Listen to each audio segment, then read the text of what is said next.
જય સ્વામિનારાયણ વિદ્યાર્થી મિત્રો, લાસ્ટ આપણે ડિસ્કશન કરતા હતા એને કન્ટિન્યુઅસ આગળ લઈ જઈએ.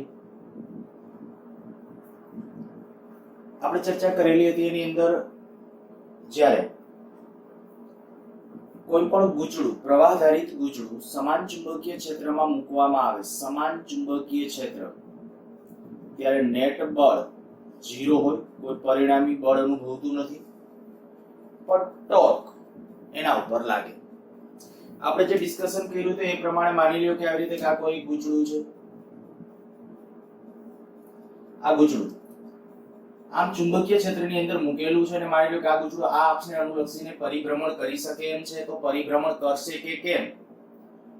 તો ત્યારે મેં તમને કીધું હતું કે પરિભ્રમણ ત્યારે પોસિબલ છે કે એનું પરિભ્રમણ જે અક્ષ ઉપર પરિભ્રમણ અક્ષ છે એની દિશામાં જો ટોર્ક આવે તો આયા આપણે કહી શકીએ કે આ ગૂંચળું જે છે, ગૂંચળાનો ક્ષેત્રફળ સદિશ છે, એ આ તરફ આમ છે, ઉપર તરફ ચુંબકીય ક્ષેત્ર બી આ તરફ છે. તો ટોર્ક જો આપણે નક્કી કરીએ તો ટોર્કની દિશા આપણે કહી શકાય કે આ બેને લંબ જ હોવાની, કે આ બે ક્ષેત્રફળ સદિશ a અને b, તો a અને b થી બનતા સમતલને લંબ અર્થાત કે ટોર્કની દિશા આમ હોવાની, પરિભ્રમણ અક્ષ આમ છે, તો એને અનુલક્ષીને પરિભ્રમણ કરી શકશે. અને ત્યારે એના ઉપર લાગતા ટોર્કનું આપણે સૂત્ર ભણી ગયા, ટોર્ક તો બરાબર b ના sin થીટા, અથવા આને આપણે લખીએ જો સદિશ સ્વરૂપમાં તો આમ પણ લખ્યું હતું b, ઓકે, b ને લાસ્ટમાં લખ્યું હતું આપણે n i a cross b. આ સાચી દિશા, ટોર્કની દિશા a ક્રોસ b ની દિશામાં મળે, બરાબર. અથવા આપણે આને પછી નામ આપ્યું હતું મેગ્નેટિક મોમેન્ટ. અને આજે આપણે મુખ્ય જે ડિસ્કશન કરવાના છે આ મેગ્નેટિક મોમેન્ટ એટલે કે NIA ઈ શું છે અને પ્રવાહધારિત ગૂંચળાને જે ચુંબકીય ચાકમાત્રા છે એ ગજિયા ચુંબકની જેમ કેવી રીતે વર્તે છે, ખાસ એનું ડિસ્કશન. તો આપણો ટેક્સ્ટબુકનો ટોપિક નંબર 4.10.2 ચુંબકીય ડાયપોલ તરીકે વિદ્યુત પ્રવાહધારિત ગૂંચળું. આમ જોવા જઈએ તો હું તમને કહું કે ગૂંચળું એને ચુંબકીય ડાયપોલ કહેવાય એવી ચર્ચા આપણે નથી કરી, પણ એની ચુંબકીય ચાકમાત્રાની ચર્ચા કરી નાખી. એની ચુંબકીય ચાકમાત્રા છે એવી કેમ ખબર પડે? ખરેખર કોઈ પણ જેમ આપણે કે વિદ્યુત ડાયપોલ હોય તો એને વિદ્યુત ડાયપોલ મોમેન્ટ હોય, એવી રીતે જ્યારે આપણે કોઈ ચુંબકીય ડાયપોલ હોય તો એને ચુંબકીય ડાયપોલ મોમેન્ટ હોય. તો કે આપણે ચુંબકીય ડાયપોલ મોમેન્ટ તો વ્યાખ્યાયિત કરી નાખી કે આને ચુંબકીય ડાયપોલ મોમેન્ટ છે m બરાબર a ના a જેટલી ચુંબકીય ડાયપોલ મોમેન્ટ છે. કેવી રીતે છે એનું ડિસ્કશન પણ મેં ગયા ને એના આગળના લેક્ચરમાં એટલે કે બીજા લેક્ચર, આની પહેલાનો બીજો લેક્ચર, એની અંદર છે આપણે ડિસ્કશન કરેલું હતું કે ભાઈ ચુંબકીય ડાયપોલ મોમેન્ટ છે m નું મૂલ્ય a ના a શું કામ લખી નાખ્યું? તો આપણે ઓલું સૂત્ર લીધું ટોર્ક ટો બરાબર p ક્રોસ e. તો એની સાથે જ્યારે આને સરખાવો તો આપણે કહી શકાય m ક્રોસ b લખવું જોઈએ, મીન્સ કે m એ શું છે? ચુંબકીય ચાકમાત્રા છે. તો ગૂંચળાને ચુંબકીય ચાકમાત્રા છે એ વાત પાકી થઈ ગઈ. તો કે તો ગૂંચળું પછી કેવી રીતે એ ચુંબક તરીકે બિહેવ કરે એનું આપણે ડિસ્કશન અત્યારે કરવા જઈએ છીએ. અને એના માટે માની લઈએ કે કોઈ એક પ્રવાહધારિત રિંગ અથવા ગૂંચળું, આપણે કહીએ કે આ રિંગ અથવા n આટાવાળું ગૂંચળું, ટેક્સ્ટબુક ની અંદર જે ડિસ્કશન કરેલું છે ગૂંચળું શબ્દ પ્રયોગ કરેલો છે એટલે મેં લખેલું છે ગૂંચળું. સૂત્રો બધા જે લખેલા છે લૂપને અનુરૂપ લખેલા છે એટલે આપણે અત્યારે વિચારી લઈએ કે આ n આટાવાળું માની લો કે આ ગૂંચળું છે, આમાંથી પ્રવાહ આ રીતે આમ પસાર થાય છે, પ્રવાહ આ રીતે આમ. હું અત્યારે આ બાજુથી જ્યારે વિચારું છું ત્યારે મારા માટે સમઘડી આવી રીતે આમ પ્રવાહ પસાર થાય છે. જો આમાંથી પ્રવાહ આ રીતે પસાર થતો હોય તો જ્યારે આની આ અક્ષ, તો આપણે ઓલરેડી આવું ડિસ્કશન કરી ગયા છે કે માની લ્યો કે આની ત્રિજ્યા જો r હોય, r ત્રિજ્યા ધરાવતી આ રિંગમાંથી I જેટલો પ્રવાહ પસાર થતો હોય તો રિંગના કેન્દ્રથી x જેટલા અંતરે આવેલા કોઈ p બિંદુ પાસે ચુંબકીય ક્ષેત્રનું સૂત્ર આપણે ભણી ગયા છે. r ત્રિજ્યાવાળા ગૂંચળામાંથી, હું ગૂંચળું શબ્દ લખું છું, ગૂંચળામાંથી I પ્રવાહ પસાર થાય તો x જેટલા અંતરે અક્ષ પરના અંતરે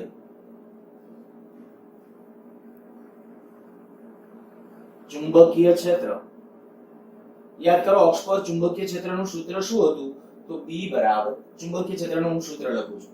તો ચુંબકીય ક્ષેત્ર B બરાબર μ0 I r² upon 2 r² plus x² all raised to 3/2 ઘાત. આ સૂત્ર યાદ આવી જવું જોઈએ. આ સૂત્ર યાદ ન હોય તો પાછું આગલું રિવિઝન કરજો. મેં બીજું કઈ નથી કર્યું. પ્રવાહધારિત જે લૂપ છે અથવા ગૂંચળું છે, ગૂંચળું બોલ્યા છે જો આ આટાની સંખ્યા નથી લખી n. ગૂંચળું હોય તો ખરેખર આ n લખવાનું હોય, પણ મેં કીધું ટેક્સ્ટમાં બધી જગ્યાએ શબ્દ પ્રયોગ ગૂંચળું કરેલું છે અને લખેલું છે સૂત્ર કેના માટે? રિંગ માટે. ભલે આપણે કઈ વાંધો નહીં, વર્ણ માટે એ રીતે ચાલે. ગૂંચળું એટલે આપણે કહી શકીએ એક કાંટાવાળું ગૂંચળું સમજી લ્યો. જો કે એને ગૂંચળું બોલાય ને, એક કાંટાવાળું હોય તો લૂપ બોલાય, પણ મેં કીધું એક કાંટાવાળું ગૂંચળું આપણે આવો શબ્દ પ્રયોગ સમજશું. આ ત્રિજ્યાવાળા ગૂંચળામાંથી I પ્રવાહ પસાર થતો હોય તો x જેટલા અક્ષ પરના અંતરે ચુંબકીય ક્ષેત્ર, એનું સમીકરણ આપણા પાસે આ થયું. હવે જો આપણે કહીએ કે અક્ષ પરના ખૂબ દૂરના બિંદુએ જો x એ r કરતા ખૂબ મોટો હોય, આ r આની જે ત્રિજ્યા છે એની સાપેક્ષે અક્ષ પરનું અંતર ખૂબ વધારે હોય, તો આપણે કહી શકાય કે છેદમાં અહીંયા હું r ને અવગણી શકું તો આપણે લખી શકાય b બરાબર μ0 I r² upon 2x³ જોજો બરાબર આવું જ વધશે. આ જે r છે એને કાઢી નાખ્યો છે કારણ કે આપણે કીધું x છે એ ખૂબ મોટો છે r ની સાપેક્ષે, તો પરિણામ આપણા પાસે આવું રહ્યું. અચ્છા, મારે આને ચુંબકીય ચાક માત્રા, તો કે ચુંબકીય ચાક માત્રાનો હમણાં મેં તમને સૂત્ર યાદ કરાવ્યું. ચુંબકીય ચાક માત્રા m બરાબર શું હતું? NIA. જ્યાં n એટલે આંટાની સંખ્યા, અહીંયા આંટાની સંખ્યા નથી એટલે આપણે કહીએ IA એને ચુંબકીય ચાક માત્રા કહેવાય. જ્યાં a શું? તો કે આડછેદનું ક્ષેત્રફળ, કેના લૂપનું આડછેદનું ક્ષેત્રફળ. તો I આંટાની સંખ્યા n અને વર્તુળાકાર ગૂંચળું હોય તો πr² આવું આવશે. વર્તુળાકાર ગૂંચળું હોય તો πr². તો કે અહીંયા આપણું આ વર્તુળાકાર ગૂંચળું છે એટલે કે વર્તુળાકાર લૂપ છે, તો એનું ક્ષેત્રફળ કેટલું થવું જોઈએ? π. તો હું આવું કરું છું, અંશ અને છેદને π વડે ગુણું છું. μ0 I πr² upon 2πx³. જો કે બીજું કઈ નથી કર્યું, π વડે અંશ અને છેદને ગુણાકારમાં બે જગ્યાએ આપણે π વડે ગુણાકાર કર્યા છે. હવે આને બદલે a લખી શકાય. જો આને બદલે a લખીએ તો પરિણામ આવું થયું μ0 IA upon 2πx³. અચ્છા, હજી હું આને આવું કરું કે આની અંદર μ0 upon 4π, કારણ કે આપણું અચળાંક જે છે ચુંબકીય ક્ષેત્ર માટે એને 4π, તો એક 2 છે ને, હજી 2 વડે અંશ અને છેદને ગુણું છું તો આવું થઈ જશે μ0 2 IA એટલે શું? I into a, તો એને કહેવાય મેગ્નેટિક મોમેન્ટ. આંટાની સંખ્યા n બરાબર 1, લૂપ છે એટલે આયા, તો આની જગ્યાએ લખી નાખજો 2m upon 4π upon x³. તો આ જેવી ચુંબકીય ક્ષેત્ર. ક્યારે છે આ ચુંબકીય ક્ષેત્ર? બરાબર યાદ કરો. b બરાબર μ0 upon 4π 2m upon x³. આટલું ચુંબકીય ક્ષેત્ર ક્યારે છે? તો કે વિદ્યુત પ્રવાહધારિત કોઈ વર્તુળાકાર ગૂંચળું હોય અથવા તો રિંગ હોય ત્યારે એની અક્ષ પરના ખૂબ દૂરના બિંદુએ મળતું ચુંબકીય ક્ષેત્ર એ તમે આ સમીકરણ વડે આપી શકો છો. અચ્છા, હવે યાદ કરો પહેલું ચેપ્ટર. જ્યારે હું તમને કહું કે પહેલા ચેપ્ટરની અંદર જ્યારે વિદ્યુત ડાયપોલ માટે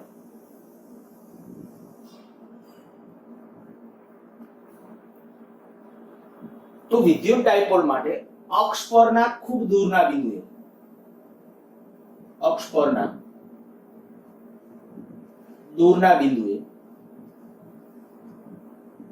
વિદ્યુત ક્ષેત્ર સૂત્ર શું હતું? E બરાબર 2kpz, પણ ઈ નજીકના બિંદુ માટે હતું. જ્યારે ડાયરેક્ટલી આપણે જ્યારે લખતા હતા ત્યારે કંઈક આવું કીધું હતું. જો k ને બદલે 1/4πε0 લખીએ 2pe વિદ્યુત ડાયપોલ મોમેન્ટ માટે p upon r³ અથવા x³ ગમે તે. બરાબર, અત્યારે હું x કરું છું, જ્યાં r હતું તો અંતર.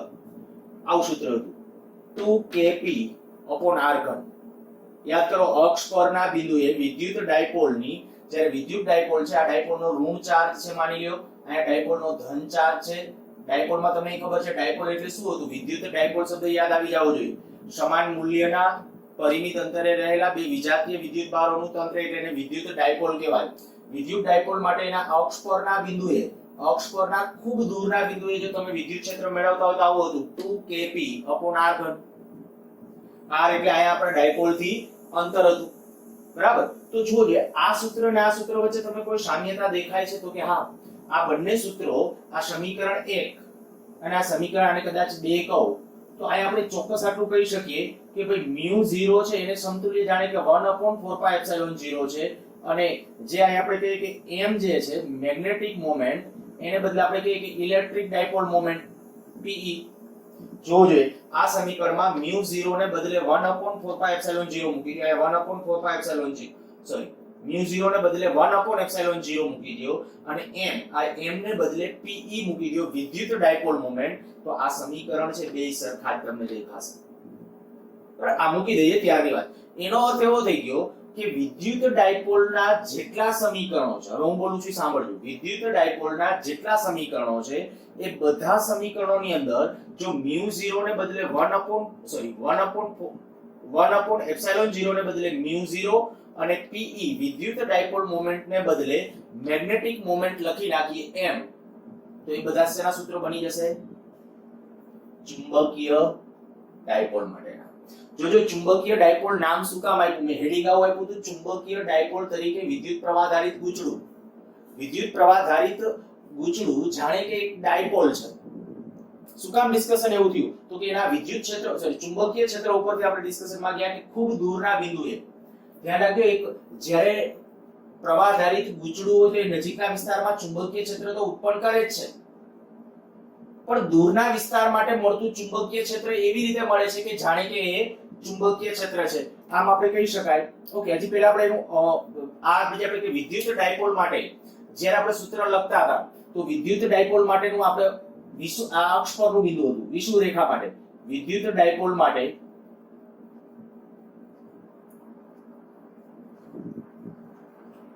વિષુવ રેખા પરના બિંદુએ વિદ્યુત ક્ષેત્ર, એમાંય દૂરનું બિંદુ, આમાં મેં શબ્દ નથી લખ્યો દૂરનું બિંદુ, તમે લખો તો લખી નાખજો. વિદ્યુત ડાયપોલ માટે વિષુવ રેખા પરના દૂરના બિંદુએ વિદ્યુત ક્ષેત્ર, તો એનું સૂત્ર શું હતું? E = 1/4πε0 pe/x3. આવું સમીકરણ. આયા આપણને યાદ હશે કે વિદ્યુત ડાયપોલ હોય ને એની અક્ષ પર જે મળે ને એના કરતા વિષુવ રેખા ઉપર હાફ મળે, અડધું હોય. વિષુવ રેખા એટલે શું? એ બંનેને જોડતી રેખાનો લંબ દ્વિભાજક. ત્યાં જે વિદ્યુત ક્ષેત્ર હશે એ વિદ્યુત ક્ષેત્ર કરતા અહીંયા વિદ્યુત ક્ષેત્ર કેવું હોય? બમણું. મીન્સ કે અહીંયા હોય એના કરતા અડધું છે. અચ્છા, તો આના પરથી જ આ પરથી ચુંબકીય ડાયપોલ માટે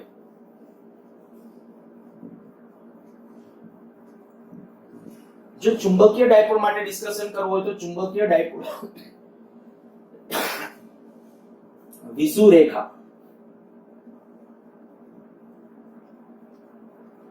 રેખા પરના બિંદુએ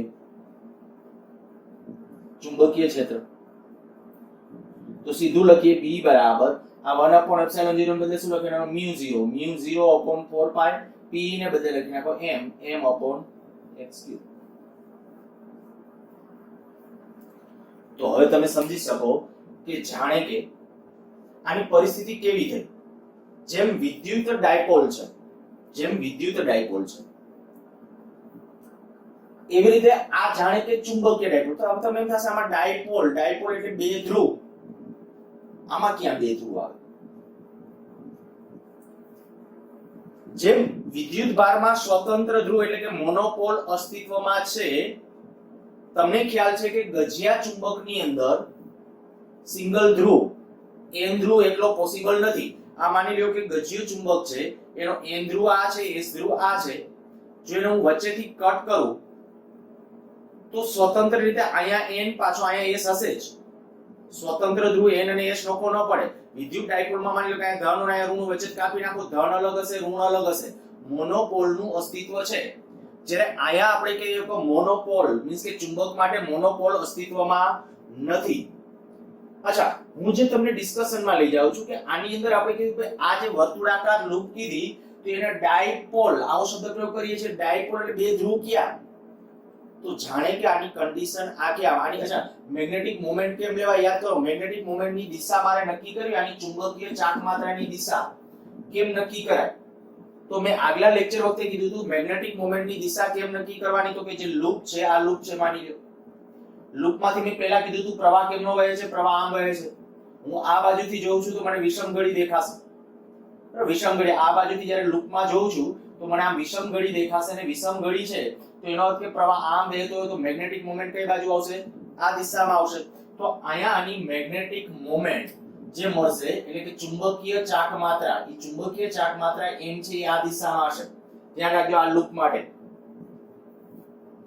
કેવી રીતે નક્કી કરવાની છે તો કે પ્રવાહ ઉપરથી હંમેશા નક્કી થાય તો અહીંયા હું એ પણ લખી શકું કે જ્યારે b ની દિશા છે અને m ની દિશા છે બે એક જ હશે કે વિરુદ્ધ હશે મેગ્નેટિક મોમેન્ટ માટે એના માટે નક્કી કરીએ ત્યારની વાત છે અચ્છા જ્યારે હું સદિશ સ્વરૂપમાં જ્યારે આ સમીકરણ લખીશ પણ આના પછીના ચેપ્ટરનો ટોપિક છે ત્યારે હું દિશા માટેની વધારે સારી રીતે ડિસ્કશન કરીશ અત્યારે કરવા જઈશ તો ગોટાળો થશે એટલે હું એમાં ડિસ્કશનમાં નથી જતો ખાલી એક આટલું વિચારી લઈએ કે આમાં જે ડાયપોલ કહું છું બે ધ્રુવ એટલે ક્યાં તો જાણે કે આ જે લૂપ છે લૂપમાંથી જ્યારે પ્રવાહ વહે છે અહીંથી આમ પ્રવાહ વહે છે ત્યારે હું આ બાજુથી જોઉં છું તો પ્રવાહ મને કેવો દેખાય છે વિષમ ગળી જો વિષમ ગળી દેખાય તો જાણે કે આ કન્ડિશન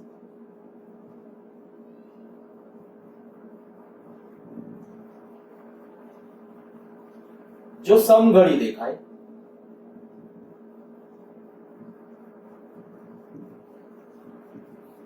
મેં બીજું કઈ નથી કર્યું એક સર્કલ ડ્રો કર્યું છે આમ સર્કલ અને સર્કલ ની અંદર n લખ્યો છે n ના પાખે આમ બેન્ડ કર્યા છે એટલે આ તે શું દર્શાવે છે વિષમ ગળી તો વિષમ ગળી હોય ને ત્યારે જાણે કે ચુંબકનો n ધ્રુવ છે અને જો સમઘડી હોય આમ સામેથી જોઈએ આપણે અને લૂપમાં પ્રવાહ તમને સમઘડી દેખાય ને તો એ કયા ધ્રુવ તરીકે વર્તન કરશે s ધ્રુવ તરીકે અને રિયલમાં જ્યારે આના એક્સપેરિમેન્ટ થયા ત્યારે ખબર પડી એક્સપેરિમેન્ટ એટલે ક્યાં તો કે જ્યારે આને ચુંબકીય ક્ષેત્રમાં મૂકવામાં આવ્યું બાહ્ય બીજા ચુંબકીય ક્ષેત્રમાં એનું પોતાનું ચુંબકીય ક્ષેત્રની વાત નથી બાહ્ય ચુંબકીય ક્ષેત્રમાં મૂકવામાં આવ્યું ત્યારે જેમ વિદ્યુત ડાયપોલ જેવું બિહેવિયર કે વિદ્યુત ડાયપોલ છે સમાન વિદ્યુત ક્ષેત્રમાં હોય અને સમાન વિદ્યુત ક્ષેત્રમાં હોય તો પરિણામી બળ G0 પરિણામી ટોર્ક જો બીજા કોઈ કોણે હશે તો હશે તો સેમ વસ્તુ આ આના માટે એવું થયું જ્યારે ચુંબકીય ક્ષેત્રમાં આને જ્યારે મૂકવામાં આવ્યું ત્યારે આપણે કહી શકીએ આ પોતે ટોર્ક અનુભવતું હતું અને આની આખા ગુચડાની કંઈક મૂવમેન્ટ થતી હતી તો એના ઉપર ખબર પડી કે આને ડાયપોલ કહેવાય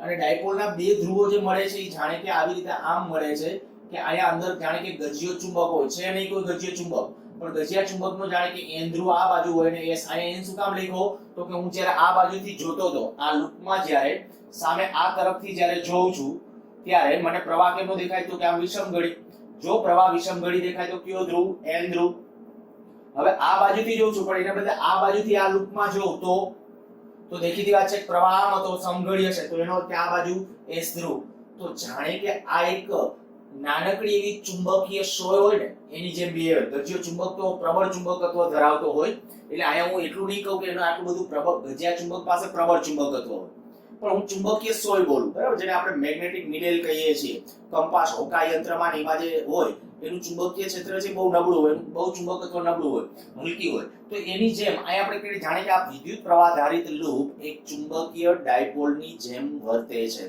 આને આ ડિસ્કશન આપણું બીજા ચેપ્ટરનું સ્ટાર્ટિંગ હશે બરાબર બીજું ચેપ્ટર બીજું નહીં એટલે કે આના પછીનું ચેપ્ટર જ્યારે સ્ટાર્ટ કરશું ત્યારે આના પછીના ચેપ્ટર વખતે છે એ અહીંથી જ આપણી શરૂઆત હશે મેગ્નેટની અંદર કેવી રીતે મેગ્નેટિક મોમેન્ટ ઉત્પન્ન થાય છે એ પણ હજી આના પછીનો એક ટોપિક જે લેવા જાઉં છું એની અંદર પણ આ જ ડિસ્કશન છે બરાબર ખાલી અત્યારે આટલું મગજમાં રાખો જો તમને કદાચ થિયરીમાં પૂછે એવરેજ ક્વેશ્ચન ગણાય એવરેજ ક્વેશ્ચન ની અંદર તમે આવો કે ભાઈ ચુંબકીય ડાયપોલ તરીકે વિદ્યુત પ્રવાહ આધારિત ગુચડાની ચર્ચા કરો તો તમારે શું કરવાનું છે વિદ્યુત ડાયપોલની આ આકૃતિ ટેક્સ્ટબુકમાં ડ્રો નથી કરી એટલે ન ડ્રો કરો તો ચાલે સીધું આ રીતે લખો પહેલા r ત્રિજ્યા ધારો I પ્રવાહ x જેટલા અંતરે ચુંબકીય ક્ષેત્ર એ સૂત્ર લખી નાખો એ લખ્યા પછી ખૂબ મોટા અંતર માટે ડિસ્કશન કરો અને એના ઉપરથી પછી જે b મળી જાય એ b અને આ બે વિદ્યુત ડાયપોલના b e એ બેની સરખામણી કરો અને વિદ્યુત વિષુવરેખા ઉપર પણ લખી નાખો પછી આમ કહી દેવાનું કે જેમ વિદ્યુત ડાયપોલની અંદર છે બે ધ્રુવો છે, એવી રીતે આની અંદર પણ બે ધ્રુવો છે અને જ્યારે આને ચુંબકીય ક્ષેત્રમાં મૂકવામાં આવે ત્યારે તે આપણે કહી શકાય ટોર્ક પણ જે વિદ્યુત ડાયપોલ ટોર્ક અનુભવે એની જેમ આ ટોર્ક ઉત્પન્ન કરે છે એમ કહી શકાય. પછી એન અને એસ ટેક્સ્ટબુકમાં ચર્ચા નથી કરી, આ તો તમને વ્યવસ્થિત સમજાય એટલે મેં ડાયપોલ શબ્દને વ્યવસ્થિત યથાર્થ કરવા માટે છે એ વસ્તુ સમજાવેલી છે. તો આ પ્રશ્ન ત્યાં પૂરો. એનાથી આગળ વધીએ.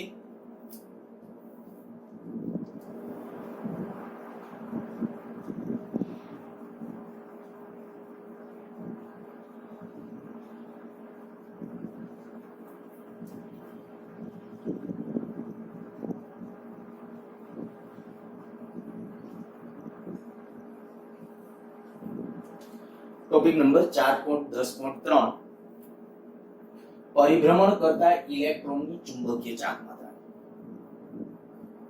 આપણને ખબર છે કે જ્યારે કોઈ પણ પરમાણુ છે, પરમાણુ એ વિદ્યુતની દ્રષ્ટિએ તટસ્થ છે, પણ પરમાણુની કક્ષામાં બોહરના અધિતર્ક અનુસાર બોહરે જે અધિતર્ક આપેલો હતો અને એના આધારે આપણે જ્યારે વિચારીએ તો ન્યુક્લિયસ એ સ્થિર છે. પરમાણુમાં ન્યુક્લિયસ કેન્દ્રમાં અને સ્થિર છે, બધું દળ જાણે કે ત્યાં છે અને એની આજુબાજુ વર્તુળાકાર માર્ગે ઇલેક્ટ્રોન જુદી જુદી કક્ષાઓની અંદર પરિભ્રમણ કરે છે.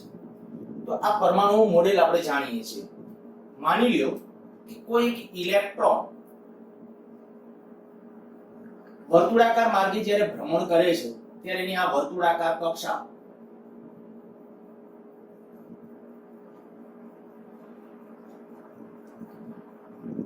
આ ન્યુક્લિયસમાં આપણને ખબર છે પ્રોટોન અને ન્યુટ્રોન આવેલા હશે. જો પરમાણુ ક્રમાંક Z હોય તો અંદરનો વિદ્યુતભાર કેટલો થાય? એક પ્રોટોનનો E, તો Z પ્રોટોનનો કેટલો થાય? Ze.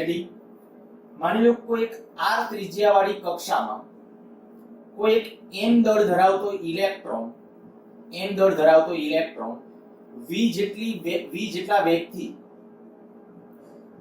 અથવા ve કેવું હોય તો ve જેટલી ઝડપથી વર્તુળાકાર માર્ગે ભ્રમણ કરે છે. હવે આપણને આ બધી ખબર છે કે જ્યારે વિદ્યુતભારની ગતિ થાય, હવે ઇલેક્ટ્રોનની વિદ્યુતભારની ગતિ થાય એટલે પ્રવાહ રચાય. તો હું એમ કહી શકું કે ઇલેક્ટ્રોનની ગતિ જ્યારે અહીંથી આમ થશે, બરાબર, ઇલેક્ટ્રોનની ગતિ આમ થશે તો આની અંદર પ્રવાહ વહેશે. આની અંદર પ્રવાહ, પણ પ્રવાહની ડિરેક્શન કયો? ઇલેક્ટ્રોનની ગતિની વિરુદ્ધ દિશામાં. જો મારે આની અંદર પ્રવાહની ડિરેક્શન નક્કી કરવી હોય તો પ્રવાહ આ તરફ હશે. ધ્યાન રાખજો, ઇલેક્ટ્રોનની ગતિની દિશા આ લીધી છે તો પછી પ્રવાહ છે આ દિશામાં હશે. એટલે સૌથી પહેલા તો આ જ્યારે આપણે ડિસ્કશન કરશું ત્યારે આપણે કહેશું કે માની લો કોઈ m દળ ધરાવતો ઇલેક્ટ્રોન v જેટલી ઝડપથી r ત્રિજ્યાવાળી કક્ષામાં ન્યુક્લિયસ જેનો પરમાણુ ક્રમાંક Z છે એવા કોઈ એક ન્યુક્લિયસની આસપાસ એક ઇલેક્ટ્રોન પરિભ્રમણ કરે છે. એટલે પહેલા મુદ્દાની અંદર છે ખાલી આ વર્ણન કરશું. હવે જ્યારે આપણે કહી શકાય કે ઇલેક્ટ્રોન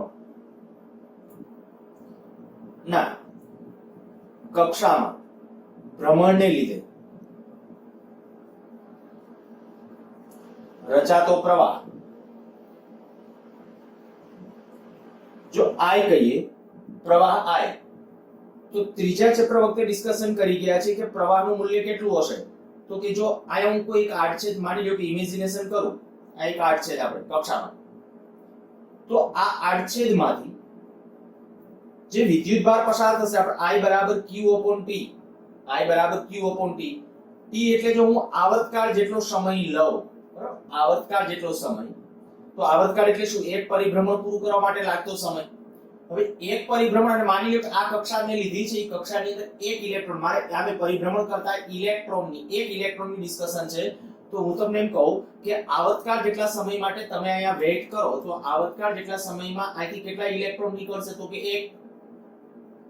દેખીતું છે અંદર એક જ ઇલેક્ટ્રોન પરિભ્રમણ કરે છે, તો આવર્તકાળ એટલે એક પરિભ્રમણ. તો એક પરિભ્રમણ પૂરું કરે એટલે અહીંથી કેટલા ઇલેક્ટ્રોન નીકળશે? એક. અને કેટલો વિદ્યુતભાર નીકળ્યો કહેવાય? E જેટલો.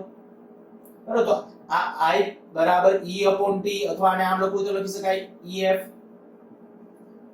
હવે બીજી વાત, આપણે જો આને T ને જ ફોકસમાં રાખીએ, વળી ઇલેક્ટ્રોનની ઝડપ એટલે શું થાય? તો કે અંતર ભાગ્યા સમય. ઇલેક્ટ્રોન કેટલું અંતર કાપે છે એક પરિભ્રમણમાં? તો કે એક પરિભ્રમણ કરતા લાગતો સમય t યાવત કાઢે એટલો, અને અંતર કેટલું કાપે છે 2πr. તો જો આમાં t ને સૂત્રનો કરતા બનાવો તો કેટલું આવશે 2πr/ve ઇલેક્ટ્રોનની ઝડપ. આ કિંમત જો હું આયા મૂકી દઉં તો પ્રવાહ I બરાબર કેટલું આવશે EVE/2πr. આની અંદર કિંમત મૂકી છે t ને બદલે 2πr/ve કિંમત મૂકી દે એટલે પરિણામ આવું થયું. આ આવ્યું પ્રવાહ. હવે જ્યારે ઇલેક્ટ્રોન કક્ષામાં આ રીતે સતત આમ ભ્રમણ કરે છે ત્યારે એને પરિણામે કંઈક પ્રવાહ આ બાજુ રચાય છે.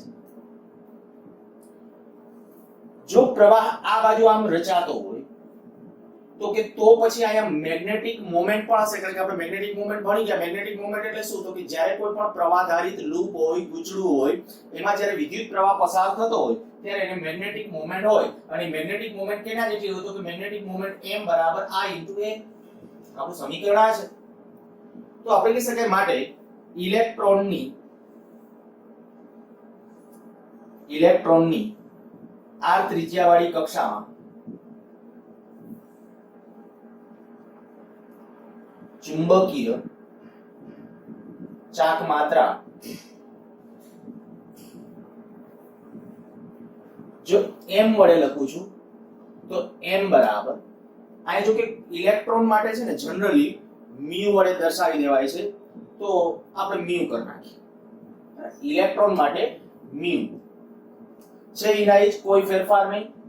મ્યુ બરાબર I * a.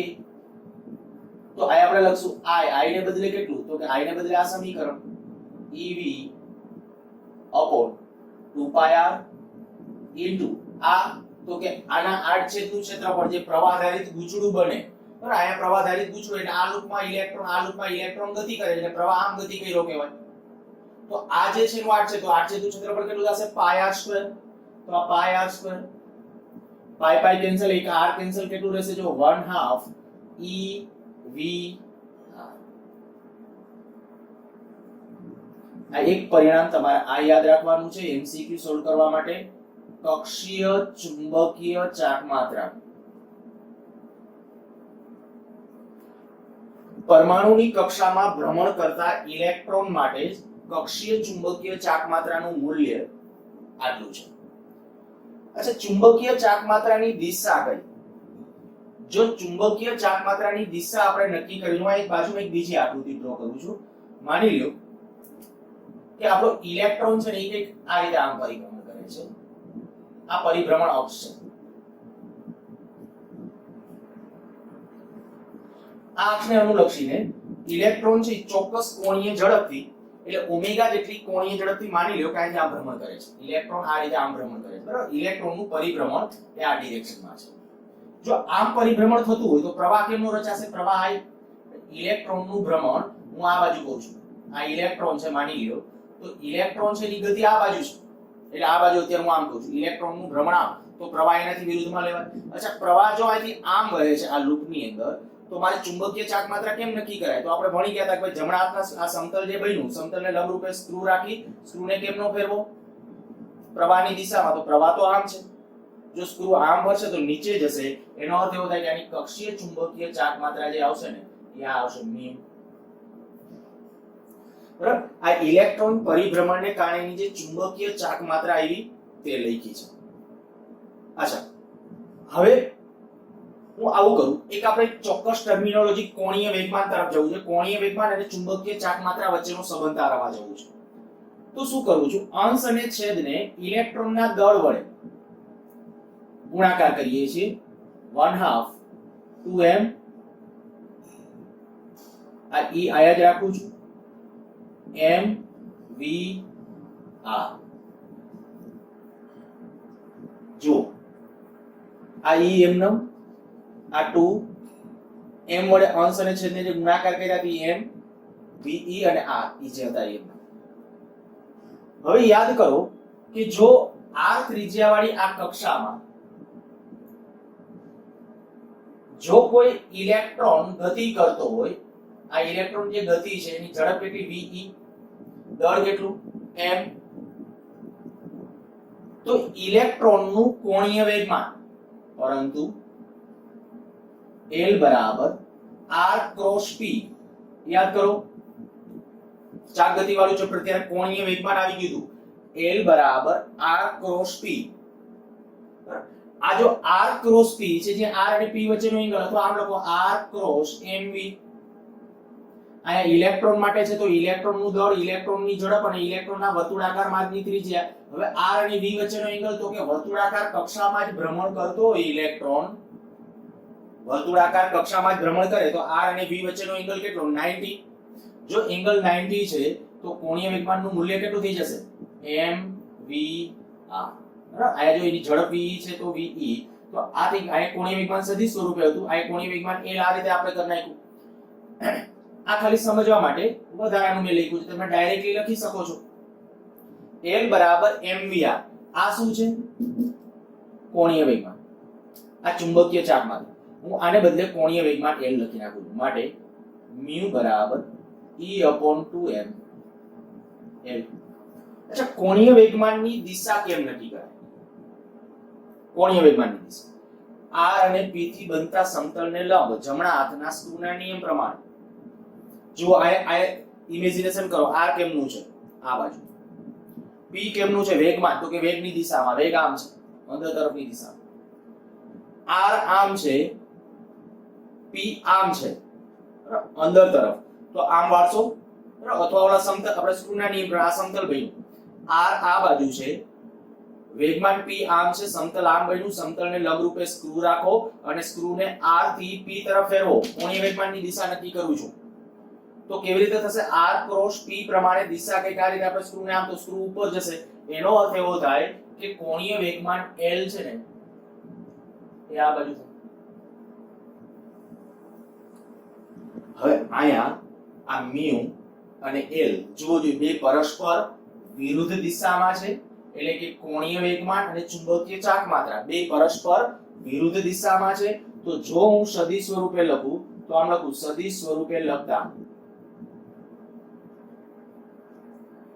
μ સદિશ બરાબર -e/2m l સદિશ. ખ્યાલ આવી જવો જોઈએ આ માઈનસ મેં શું કામ લીધું છે. આ ઇલેક્ટ્રોન માટે છે અને ઇલેક્ટ્રોનના ભ્રમણને કારણે એની જે કોણીય વેગમાન l મળે અને μ મળે બેની ડિરેક્શન કેવી આવી પરસ્પર વિરુદ્ધ. μ ની દિશા કેમ નક્કી કરવાની હતી પ્રવાહ ઉપરથી તો કે લૂપમાંથી પ્રવાહ આમ વહેતો હતો આ રીતે આમ ઇલેક્ટ્રોનનું ભ્રમણ આમ થાય છે એટલે પ્રવાહ આ તરફ છે અને જો પ્રવાહ આમ છે તો આપણે કહી શકાય કે ભાઈ મેગ્નેટિક મોમેન્ટ આમ મળશે, ચુંબકીય ચાક માત્ર આ બાજુ થઈ. પણ જે l છે કોણીય વેગમાન એની દિશા કેમ નક્કી કે r ક્રોસ p થી તો કે ઇલેક્ટ્રોનનું વેગમાન તો આમ છે તો એના પ્રમાણે જો દિશા નક્કી કરો તો એ ઉપર મળશે. અચ્છા ધન ચાર્જ હોત તો કે તો બેની દિશા એક કરતા ધ્યાન રાખજો કદાચ ઇલેક્ટ્રોનને બદલે બીજો કોઈ તમને ધન ચાર્જ કોઈ કોયડાઓ બનાવી શકે. જૂના કોર્સમાં એકાદ દાખલો એવો હતો પણ હવે તો અત્યારે કાઢી નાખ્યો છે એટલે આપણે ટેન્શન નથી. પણ માની લ્યો કે કોઈ ક્યાંક OMCQ માં એવું તમને પૂછે કે કોઈ ધન વિદ્યુતભાર આવી રીતે વર્તુળાકાર માર્ગે ગતિ કરે. જો ધન વિદ્યુતભાર વર્તુળાકાર માર્ગે ગતિ કરતો હોય ને તો પ્રવાહ એમનો જ રચાય અને એનું વેગમાન આમ જ હોય. પરિણામ બેની દિશા કેવી થઈ જાય એક જ થઈ જાય એ ધ્યાન રાખજો. હવે આ જે આવ્યું આ μ એ ચુંબકીય ચાક માત્રા l શું કીધું કોણીય વેગમાન. જો હું અહીંયા આ μ અને l નો ગુણોત્તર એટલે આમ લખું છું μ/l તો એનું મૂલ્ય કેટલું આવશે e/2m. મેં પાછા સદિશ કાઢી નાખ્યા. આપણે સદિશની જરૂર નથી આ તો ખાલી ડિરેક્શન સમજાવવા માટે અને સદિશ લખો તો માઈનસ કરો કોઈ વાંધો નથી ચાલશે. આ E એટલે ઇલેક્ટ્રોનનો વિદ્યુતભાર, m એટલે ઇલેક્ટ્રોનનું દળ.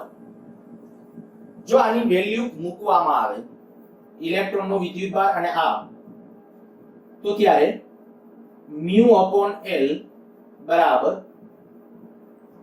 8.8 ગુણ્યા 10 આનો એકમ કુલમ, આનો એકમ કેજી, કુલમ પ્રતિ કેજી.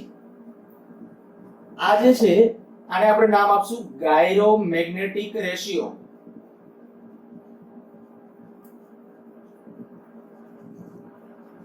ગુજકેટની અંદર કઈક આવો પ્રશ્ન પૂછ્યો તો ગાયરોમેગ્નેટિક રેશિયોનું મૂલ્ય જણાવો.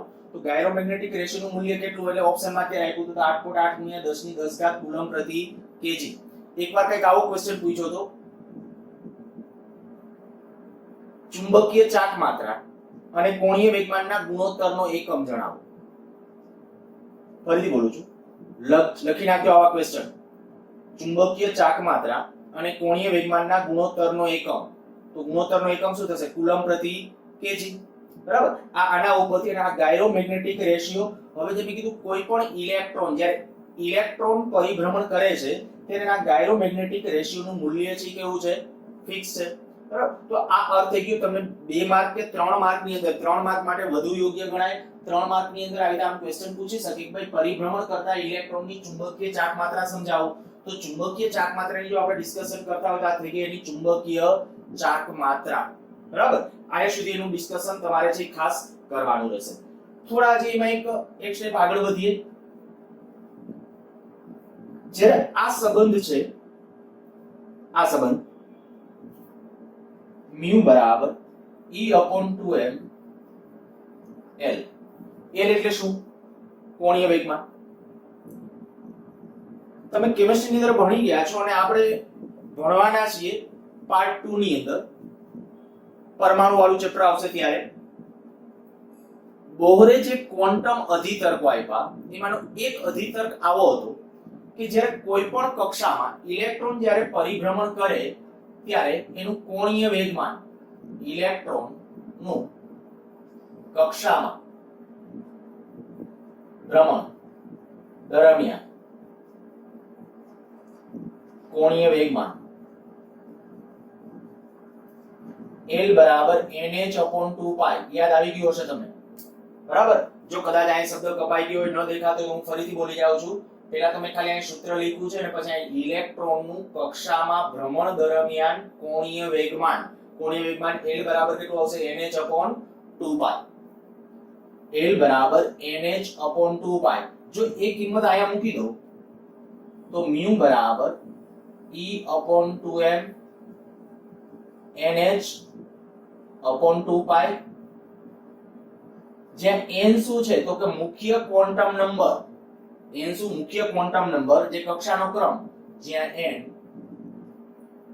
1 2 3 પહેલા હોય તો 3 એ રીતે લખતું જવાનું હોય. જો n બરાબર 1 લઈએ, n બરાબર 1 માટે mu બરાબર કેટલું આવશે? તો કે આ 1 લઈ લેશો તો આવું થઈ જશે EH/4π.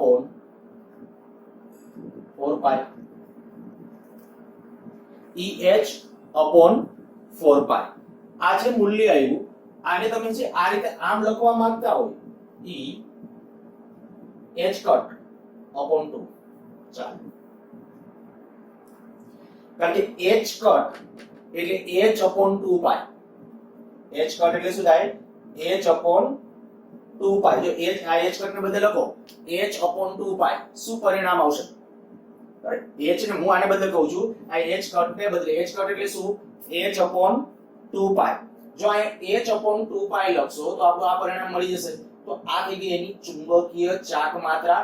અને જો રિયલમાં બધાની વેલ્યુ મૂકવામાં આવે, E ઇલેક્ટ્રોન નો વિદ્યુતભાર કેટલો હોય? 1.6 ગુણ્યા 10⁻⁹ ઘાત. H એટલે પ્લાન્ક અચળાંક 6.623 into 10⁻23 34 10⁻34. અને સાદુરૂપ જો આપો તો મને જ્યાં સુધી મૂલ્ય યાદ છે ત્યાં સુધી 9.27 ગુણ્યા 10⁻24 ઘાત આટલું મૂલ્ય આવશે. એકમ શું થાય? તો કે mu નો એકમ શું? ચુંબકીય ચાક માત્રા. તો કે ચુંબકીય ચાક માત્રાનો એકમ તો ખબર જ છે, એમ્પિયર મીટર સ્ક્વેર. અને આ જે ઓળખાય છે ને આને કહેવાય છે બોહર મેગ્નેટ્રોન. Bohr magnetron. આ અર્થ શું થયો? તો કે પહેલી કક્ષામાં ભ્રમણ કરતા ઇલેક્ટ્રોનની ચુંબકીય ચાક માત્રા એનું મૂલ્ય કેટલું? તો કે આ બોહર મેગ્નેટ્રોન.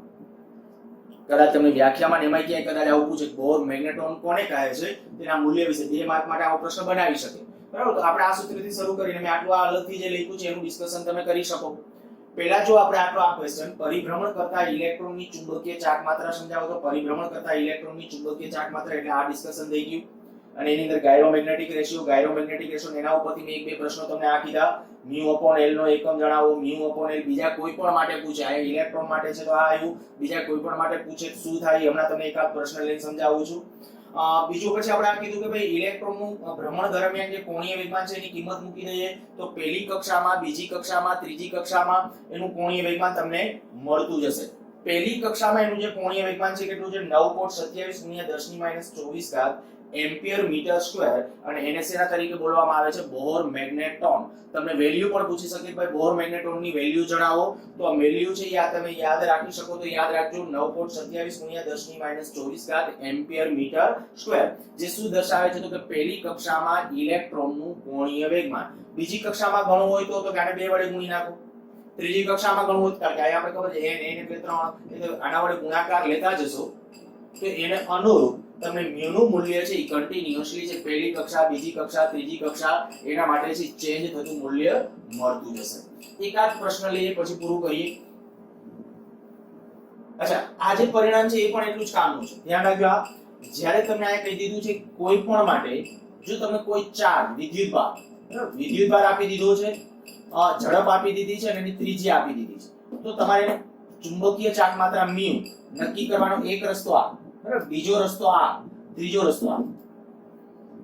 ફરીથી બોલ, ચુંબકીય ચાર્જ માત્રા પરમાણુની કે એની નક્કી કરવી છે અથવા વર્તુળાકાર માર્ગે ગમે કોઈ પણ ચાર્જ ગતિ કરતો હોય, વર્તુળાકાર માર્ગે કોઈ પણ ચાર્જ ગતિ કરતો હોય તો એની ચુંબકીય ચાર્જ માત્રા નક્કી કરવી હોય તો એના માટેનું એક સૂત્ર આ, બીજું સૂત્ર આપણે કહી દીધું એ પ્રમાણે આ.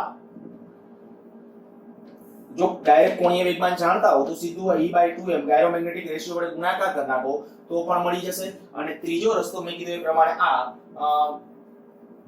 n લખી નાખો એટલે આ જે આપણું પરિણામ છે તે. તો આ ત્રણે સૂત્રો છે કોણીય વેગમાન નક્કી કરતા માટે નક્કી કરતી વખતે છે ધ્યાનમાં રાખવા. એકાદ પ્રશ્ન લઈએ એટલે વધુ ક્લિયર થાય.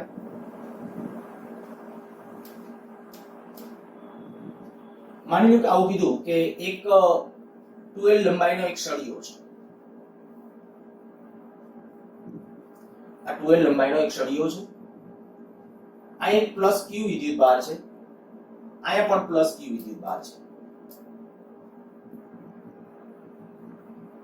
આ સળિયાની લંબાઈને લંબ એવી અને એના સેન્ટરમાંથી પસાર થતી અક્ષને અનુલક્ષીને માની લો કે આને રોટેશન આપીએ છીએ એક ચોક્કસ ઝડપથી, ઓમેગા જેટલી કોણીય ઝડપથી કે હોય તો ઓમેગા જેટલી કોણીય ઝડપથી માની લો કે આને રોટેશન આપીએ છીએ, ભ્રમણ આપીએ છીએ. હવે જ્યારે આને ભ્રમણ આપશું ત્યારે એનો જે વર્તુળાકાર માર્ગ રચાશે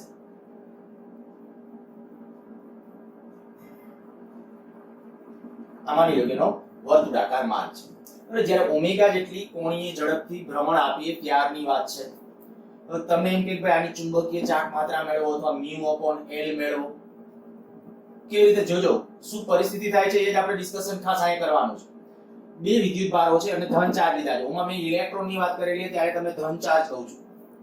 જ્યારે કોઈ ધન ચાર્જ અહીં q વિદ્યુતભાર, બંને બાજુ q વિદ્યુતભાર છે અને q વિદ્યુતભાર જ્યારે આપણે કહી શકાય એક ચોક્કસ ઝડપથી જ્યારે ભ્રમણ કરે છે, મેં ઝડપ આપવાને બદલે અત્યારે ઓમેગા આપેલું છે.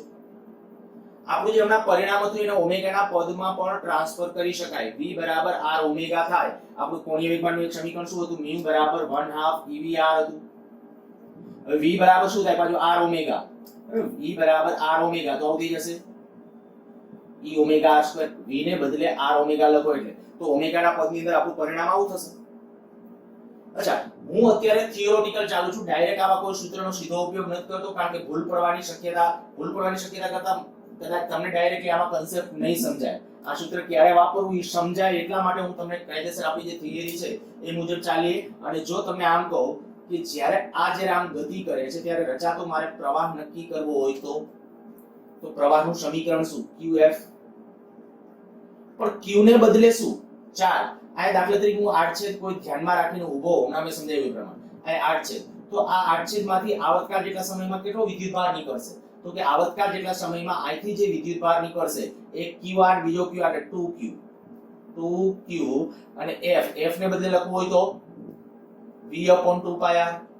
અહીંયા 2π l સમજાઈ ગયું હોવું જોઈએ. આ મેં શું કર્યું છે બરાબર. આ જે આપણું પરિણામ હતું પાછું આપણે કીધું કે અચ્છા ચાલો એકવાર લખી નાખું. જ્યાં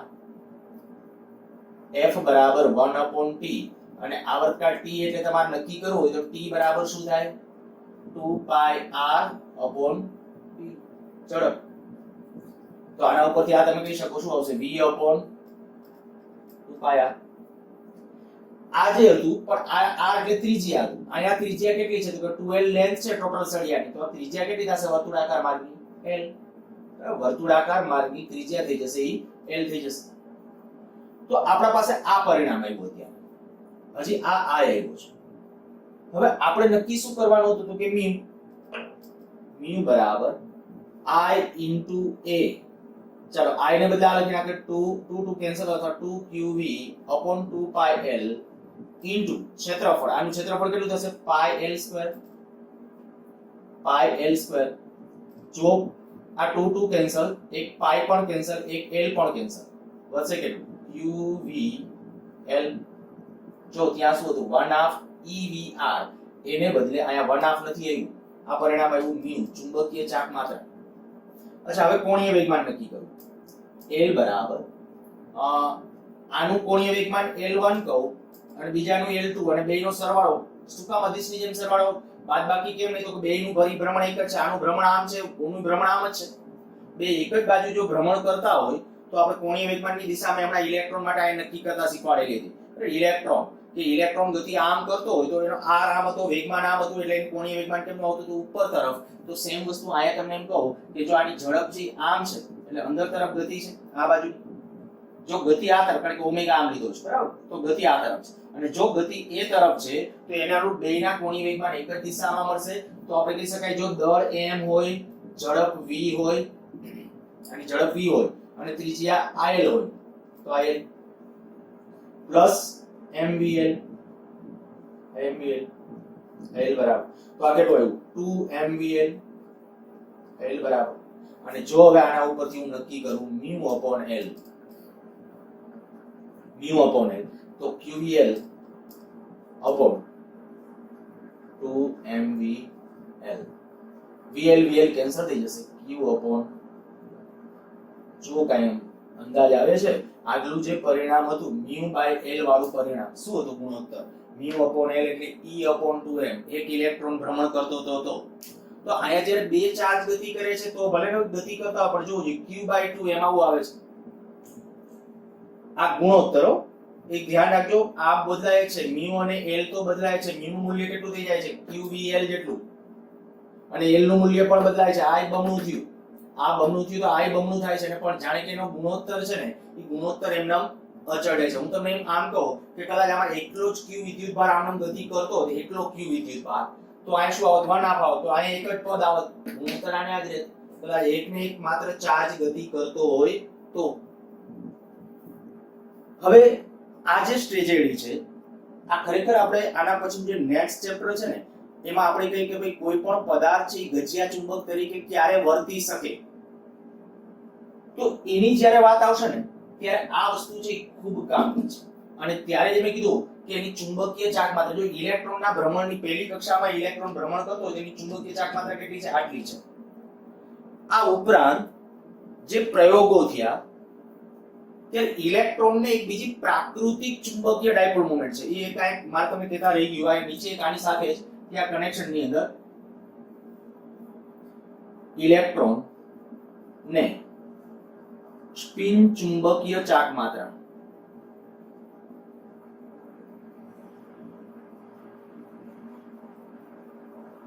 ઇલેક્ટ્રોનને સ્પિન ચુંબકીય ચાક માત્રા હોય જેનું મૂલ્ય લગભગ આના જેટલું હોય